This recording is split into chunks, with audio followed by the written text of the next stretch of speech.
రాష్ట్ర ప్రజలకు విజ్ఞప్తి.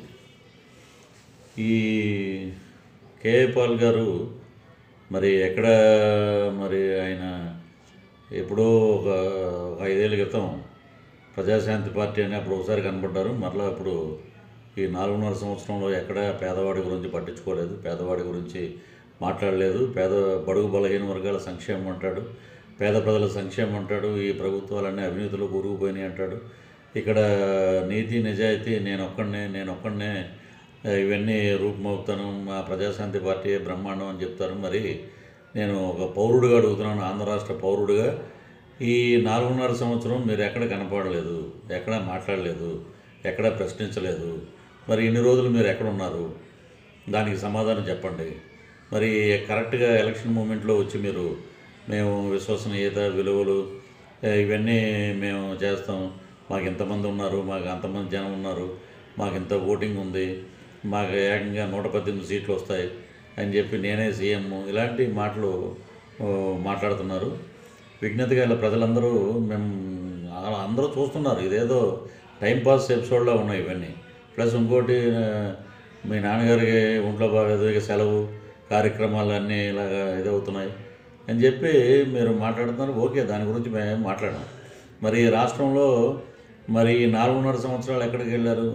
వంగవీటి రాధా గారు నా దగ్గరికి రండి, నేను 100 కోట్లు ఇస్తా, నా దగ్గర లక్షల కోట్లు ఉన్నాయి అన్నప్పుడు, లక్షల కోట్లు ఉన్నప్పుడు పేదవాడికి మీరు సేవ చేయండి, లక్షలు పంచి పెట్టండి. ఇలాంటి మీరు పొంతం లేని మాటలు, పొంతం లేని వ్యవహారాలు దయచేసి ఈ ఛానల్స్ అన్నీ అతనికి ఎందుకు హైప్ చేస్తున్నాయో అర్థం కావట్లేదు. ఒక పౌరుడిగా పార్టీలకు అతీతంగా మాట్లాడుతున్నాను. ప్రజల సంక్షేమం గురించి, ప్రజల కోసం మాట్లాడే నాయకులు, ప్రజల మధ్య తిరిగే నాయకులు, ఎప్పుడు నిరంతరం ప్రజల మధ్య ఉన్న లీడర్స్ని, ప్రజలతో ఉండి ప్రజల కష్ట సుఖాలను మమేకం చేసుకుని వాళ్ళతో పాటు నడిచే నాయకుల్ని మనం గౌరవిద్దాం. ఇలాంటి టైం పాస్ మాటలు, కామెడీలు చేయటం, ఇలాంటి వాటిని మనం దూరంగా పెడదాం.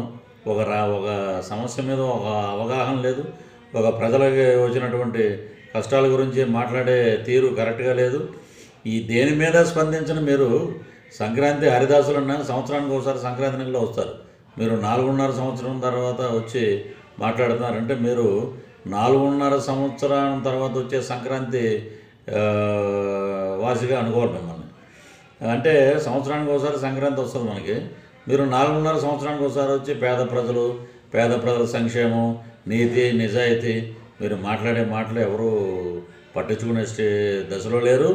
అలాగే సంక్రాంతికి వచ్చే హరిదాసులు, చాలామంది హరిదాసులు కూడా నీతి నిజాయితీ, మేము చాలా నిస్వార్థం, మేము ప్రజాసేవ చేయడానికి వచ్చాం.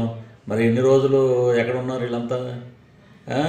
ఇలాంటి పొంతం లేని మాటలు మాట్లాడి ప్రజల్లో ఒక గందరగోళం సృష్టించకండి. మీరు మత ప్రబోధకుడు, మీరు మతాన్ని మీరు గౌరవిస్తున్నారు. అందరం ఇప్పుడు ఒక క్రిస్టియన్ని మేము గౌరవిస్తాం, మేము అయ్యప్ప మాలలో ఉన్నా కూడా మేము వెళ్ళి మీ పండగని గౌరవిస్తాం.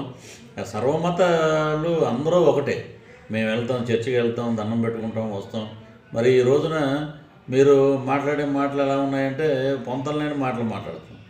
ఇది ఇంకోటి, ఈ ఎలక్షన్ సీజన్లో ఈ హరిదాసులు వస్తారు. హరిదాసుల పట్ల వాడు చాలా జాగ్రత్తగా వ్యవహరించాలి. హరిదాసులు అంటాం, వారి మనోభావాలు కూడా మనం దెబ్బతినే విధంగా మాట్లాడకూడదు. సో సంక్రాంతికి వస్తారు కాబట్టి ఇలాంటి సంక్రాంతి గాలని, ఇలాంటి లేనిపోని ఈ మాటలు చెప్పి నీతి నిజాయితీ అనేవారిని అందరినీ మీరు గమనించండి. ముసుగులో ఉన్న వాళ్ళందరినీ మీరు గుర్తించండి, ముసుగు తీయమని చెప్పండి దయచేసి. డైరెక్ట్గా మాట్లాడమనండి. ముసుగులో ఒక మాట, ముసుగు తీసి ఒక మాట మాట్లాడొద్దని చెప్పండి. రాష్ట్ర ప్రజలు ఎవరు పిచ్చోళ్ళు కాదు, సరైన తీర్పు ఓటు ద్వారా చెప్తారు. ఇటువంటి కేఏ పాల్ గారి మాటల్ని దయచేసి ఇక్కడితోటి ఇంకా ఆపేయమని చెప్పి ఒక పౌరుడిగా నేను కోరుకుంటున్నాను. Thank you very much. You're watching this on Mirror TV. Please like, share and subscribe. You're watching this on Mirror TV. Please like, share and subscribe. You're watching this on Mirror TV. Please like, share and subscribe.